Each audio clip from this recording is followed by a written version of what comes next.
देखो, लौकिक संस्कृत में जैसा अन्यतम शब्द का प्रयोग करते हैं वैसा यहाँ नहीं है।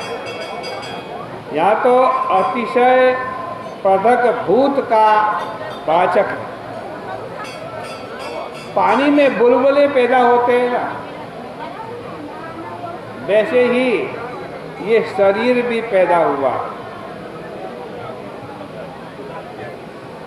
इसमें मोह हो गया है,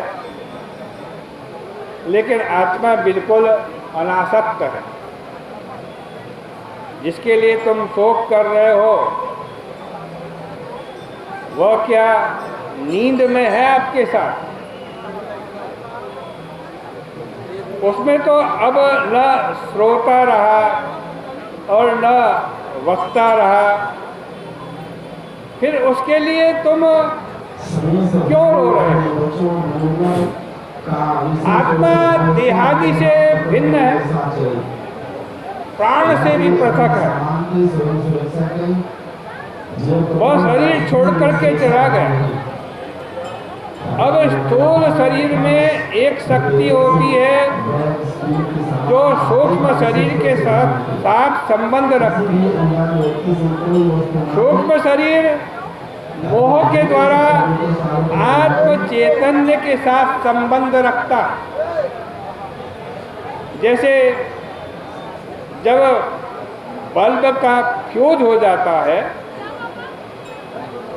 तब कार में बिजली रहने पर भी बल्ब जलता नहीं है, उसमें प्रकाश नहीं होता।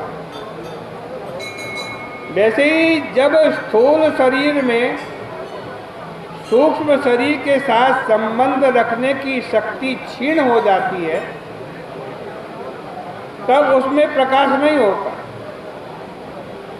बिजली का तार स्थूल शरीर जैसा है, पावर हाउस कारण शरीर जैसा है, व्यापक विद्युत विभु परमात्मा जैसा। इसलिए तुम लोग शोक बिल्कुल मत करो। यह संसार स्वप्न मनोरथ के समान है। इसको सच्चा समझना बिल्कुल मिथ्या है। लोग इसके लिए कभी शोक नहीं करते।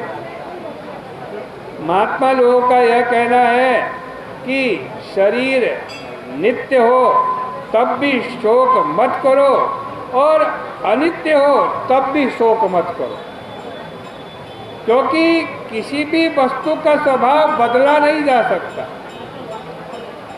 तब शोक करने का क्या कारण है?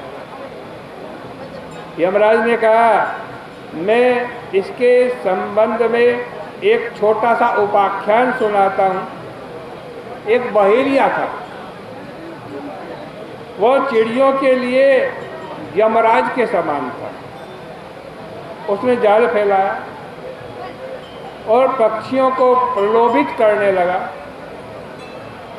माँ एक कुलिंग पक्षी का जोड़ा था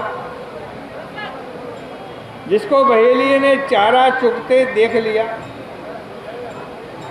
और उसमें से मादा पक्षी को अपने जाल में फंसा लिया।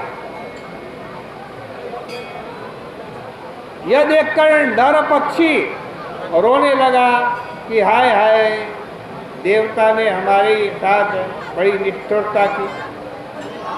अब मैं अपनी पत्नी के बिना कैसे जीवन बिताऊं?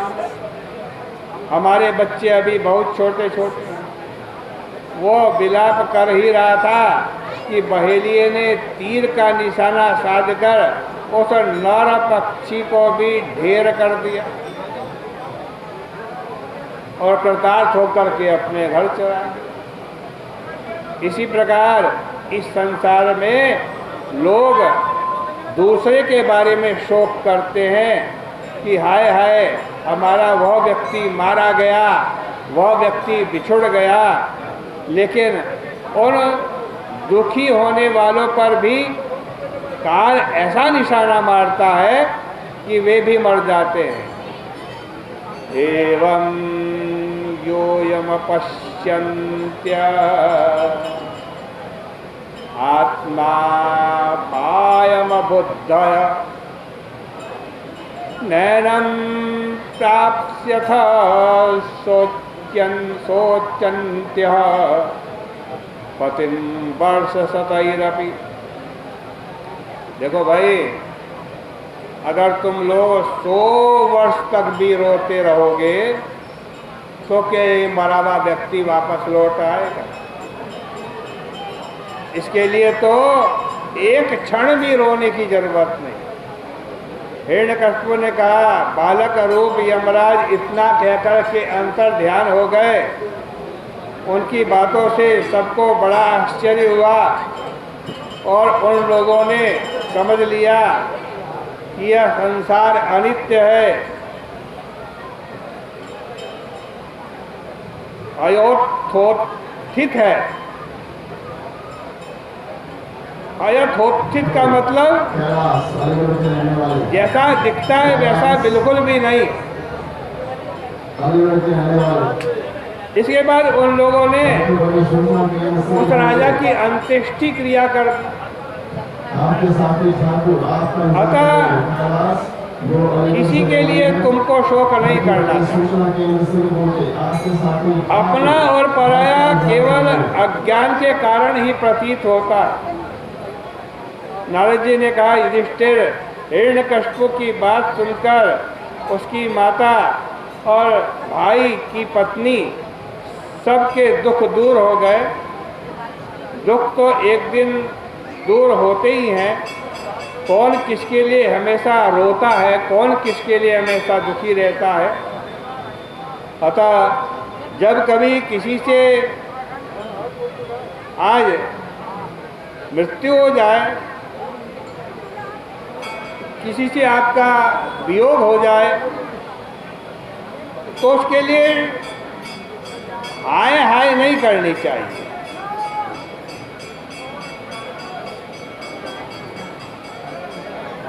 यह सोचना चाहिए ये तो दुनिया का नियम है।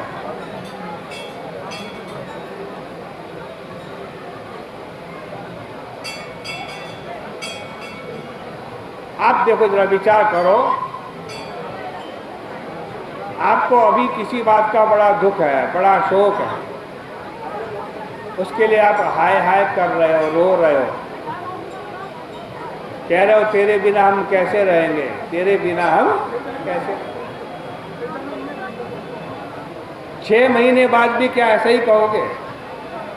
6 महीने बाद भी क्या ऐसी ही स्थिति रहेगी? और 6 वर्ष बाद तो उसको शायद बिल्कुल भूल जाओगे। होगा कि नहीं? ऐसा निश्चित होगा।